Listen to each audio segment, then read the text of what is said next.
ஆச்சி மசாலா. எந்த சமையலும் ருசி தேடும் ரகசியம் 20 ரூபாய்.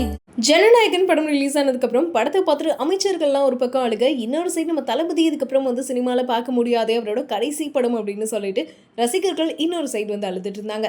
இப்போ அடுத்ததாக இந்த படத்தில் நடித்த ஆக்ட்ரஸ் ஒருத்தவங்க, நான் நடித்த ஒரு சீன் கூட வரல அப்படின்னு சொல்லிட்டு அவங்க அழுது ரொம்ப எமோஷனலாக வந்து வீடியோ போட்டிருக்காங்க.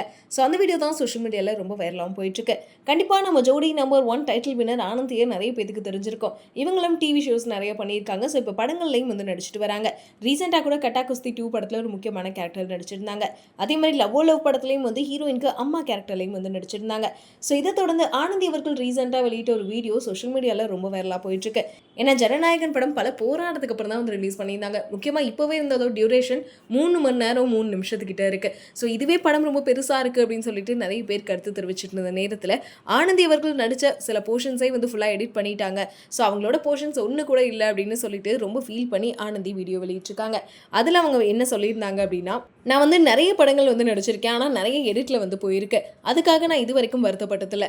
ஆனால் ஜனநாயகனில் நான் நடித்த சீன் வந்து எடிட் ஆனது ரொம்ப வருத்தமாக இருக்குது. நான் திரும்ப நடிக்க வந்தப்போ ஃபர்ஸ்ட் கமிட் ஆன படம் வந்து ஜனநாயகன் தான். 1 வருஷம் 1.5 வருஷம் இந்த படத்துக்காக நான் வெயிட் பண்ணியிருக்கேன். முக்கியமாக இந்த படம் எப்போ ரிலீஸ் ஆகும் அப்படின்னு சொல்லிட்டு ரொம்பவே ஆர்வமாக வெயிட் பண்ணிட்டு இருந்தேன். அதுவும் சார் கூட இந்த படத்தில் எனக்கு காம்பினேஷன் இருந்துச்சு.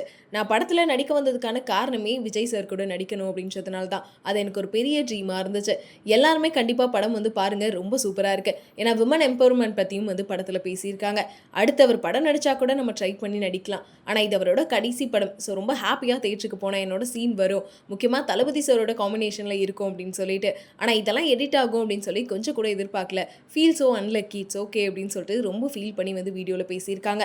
பிகாஸ் ஜனநாயகன் படத்தில் இன்னும் நிறைய விஷயங்கள் டெலீட் பண்ணிட்டாங்க அப்படின்ற மாதிரி செய்திகள் வெளியாற்றிருந்த நேரத்தில் ஆனந்தி அவர்களோட ஒரு சீன் கூட வரல அப்படின்றத அவங்க ரொம்ப ஃபீல் பண்ணிட்டு இருக்காங்க. பிகாஸ் ஆல்ரெடி விஜய் அவர்களோட நிறைய படங்களுக்கு வந்து இவங்க ஆடிஷனும் அட்டன் பண்ணியிருக்காங்களாம். ஆனால் ஒரு ஆடிஷனில் கூட எனக்கு கிடைக்கல, பட் கடைசி படமாக ஜனநாயகனில் மட்டும்தான் கிடைச்சது.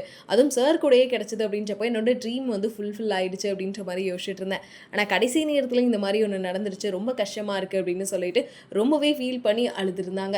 ஸோ இதை பார்த்து நெட்டிசன்கள் அவங்களுக்கு ஆதரவும் தெரிவிச்சிட்டு வராங்க. அது மட்டும் இல்லாமல் கண்டிப்பாக ஆனந்தி அவர்கள் வந்து முன்னாடி நம்ம இந்த டிவியில் பார்க்கும்போதே அவங்கள நமக்கு ரொம்ப பிடிக்கும். ஸோ இந்த டைமில் திரும்பியும் அவங்க கம்பேக் கொடுத்ததுக்கு அப்புறமா இந்த மாதிரி ஒரு படம் வந்து இப்படி ஆயிடுச்சு அப்படின்ற விஷயம் ரசிகர்களுக்கும் பெரிய கவலையாக தான் இருக்குது. நீங்கள் இதை பற்றி என்ன நினைக்கிறீங்க அப்படின்றத மறக்காமல் கமெண்ட்டில் சொல்லிடுங்க.